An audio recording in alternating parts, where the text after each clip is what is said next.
Je me présente, je suis Lynne Brière, passionnée par les projets dans lesquels mon implication peut avoir une influence sur l'amélioration des conditions humaines. J'adore travailler avec les enfants et leurs familles. J'ai travaillé pendant 20 ans en santé mentale et c'est incroyable à quel point j'ai développé des compétences qui me sont utiles. Maintenant, je suis gestionnaire de services éducatifs à la petite enfance et j'adore ce que je fais. J'ai envie de vous présenter mes coups de cœur. 10 professionnels, 10 passionnés. Bonjour Mélissa. Bonjour Lynne. On a eu l'occasion de travailler ensemble dans le passé dans divers services de garde, soit pour soutenir les éducatrices dans les interventions, dans leurs pratiques auprès des enfants, ou pour préparer de la formation aussi dans nos milieux. Oui. J'ai envie de t'entendre par rapport à quelle est l'importance de la lecture pour préparer l'enfant à l'entrée à l'école. Effectivement, la lecture, c'est très important. Notre but premier en petite enfance, c'est de préparer les enfants pour la rentrée scolaire. Donc, il y a plusieurs éléments qui viennent en jeu pour la préparation scolaire, mais un élément très important, c'est la lecture. La lecture apporte beaucoup de choses, entre autres, pour en nommer quelques-unes, la lecture va aider à développer le vocabulaire, la lecture va permettre de travailler les capacités d'attention et de concentration chez le tout petit. La lecture va aussi améliorer les capacités cognitives par tout l'imaginaire qui est stimulé.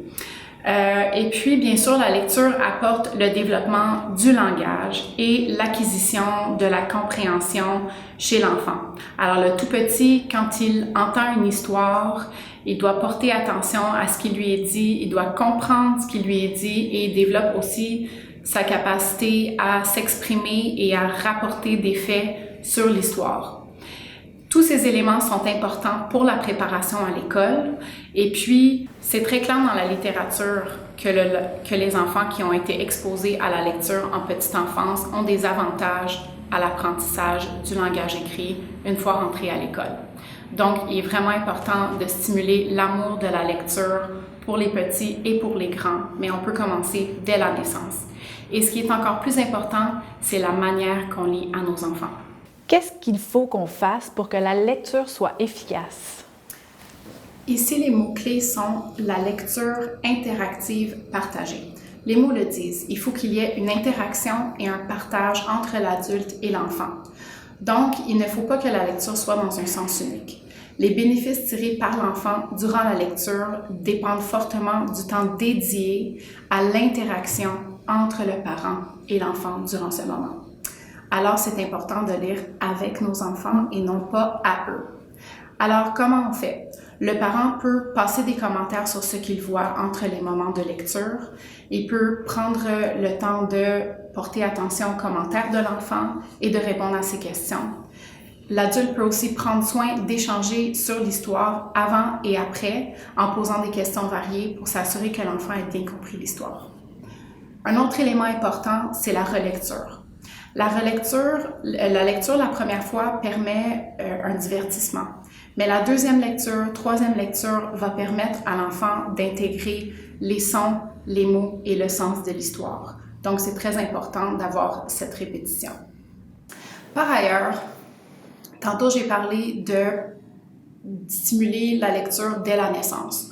Donc, je suggère pour un enfant ou un bébé naissant d'y aller avec les 5 sens pour stimuler la lecture. Donc, on veut aller choisir des livres qui vont avoir des textures, des rabats, des couleurs vives, des images simples pour que l'enfant puisse utiliser ces 5 sens avec lesquels il explore son environnement. Le livre peut contenir des mots, des rimes et de la redondance. Pour un enfant âgé de 1 à 2 ans, on veut aussi aller avec des livres rigides, mais ici, le livre peut contenir une histoire simple.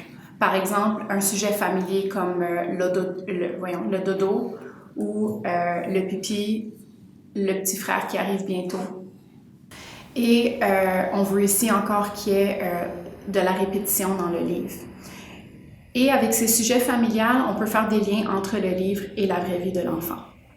Pour un enfant un petit peu plus âgé, de 2 à 5 ans, là, on veut y aller dans ses intérêts. Donc, on peut aller choisir des livres qui sont dans ses super-héros préférés, des sports, tout ce qui intéresse l'enfant, on le laisse choisir. Et ici, on veut vraiment y aller avec une structure narrative simple. Ça veut dire que le livre contient un personnage principal, un début, une action et une fin. Qu'est-ce qui est développé exactement par la lecture interactive? Donc, à travers la lecture interactive, on peut aller stimuler plusieurs éléments qui vont préparer l'enfant à la lecture rendue à l'école. Donc, le premier élément, c'est le vocabulaire sous tous ses aspects.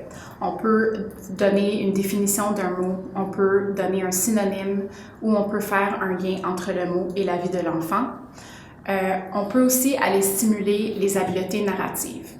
Ça veut dire qu'on peut poser des questions à l'enfant par rapport à l'histoire, comme de lui demander qui, quoi, fait quoi, pourquoi, et par la suite, l'enfant va être capable de reconstituer l'histoire et le raconter par lui-même. Et ça, ce sont les habiletés narratives, la capacité de raconter. On peut aussi aller stimuler les capacités de conscience à l'écrit. Ça a l'air facile, la conscience de l'écrit, mais il faut commencer à quelque part. Donc, je prends mon livre, je veux montrer à l'enfant comment on oriente le livre, où est la page couverture, où sont les mots versus les images, dans quel sens on lit le texte, parmi d'autres choses. Donc, ça, c'est la conscience de l'écrit. On peut aussi aller stimuler les inférences. Les inférences, ça veut dire la capacité de lire entre les lignes, les informations qui ne sont pas explicites.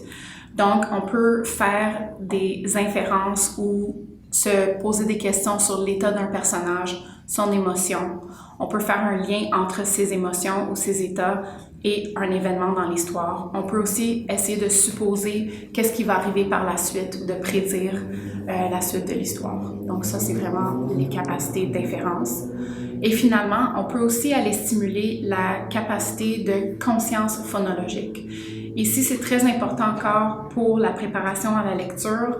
La conscience phonologique, c'est la conscience des éléments sonores dans les mots, dont les sons, les syllabes et les rimes. La littérature soutient que les enfants qui ont une stimulation de conscience phonologique, qui ont des bonnes capacités de conscience phonologique, auront plus de facilité à apprendre à lire que ceux qui n'en ont pas. Donc, les bénéfices de la lecture et de la lecture interactive sont vraiment immenses et innombrables. Mais ce qui est le plus important, c'est d'avoir du plaisir durant la lecture pour maintenir l'intérêt de l'enfant et garder cette proximité avec nos tout-petits. Alors, ayez du plaisir durant la lecture. Mélissa, je te remercie. Ça nous donne envie d'aller s'asseoir tout de suite avec notre enfant et de faire de la lecture interactive. Donc, merci beaucoup pour ta participation. Merci, Lynn, ça me fait plaisir.